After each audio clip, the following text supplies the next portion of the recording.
Ang nangyayari sa warehouse araw-araw, mostly sila, cleaning. Ang una dapat sa isang ice plant, bukod doon sa machine at saka doon sa mga equipments is kailangan malinis. Since part ng beverage yung product natin, need nating ma-assure na malinis at walang foreign dust na mapapahalo dun sa yelo. Ini-ensure ng team na laging may tubig, lagi tayong may water supply sa cooling tower and dun sa ating reverse osmosis. Kasi yung reverse osmosis natin kasi, dalawang tangke yan, yung isa product water and yung isa raw water.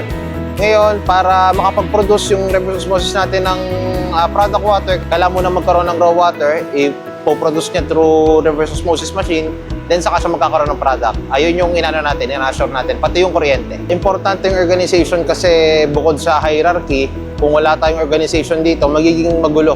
Magiging magulo yung flow ng warehouse, wala nag-aasikaso ng management, wala nag-aasikaso ng delivery, walang kumikater sa client. Ang equipments natin dito, syempre, dito sa likod ko yung ating tube ice machine. Puproduce siya ng 30,000 kilos of tube ice sa isang araw.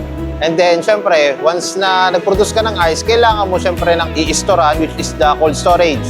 Ayun yung basic natin na equipment.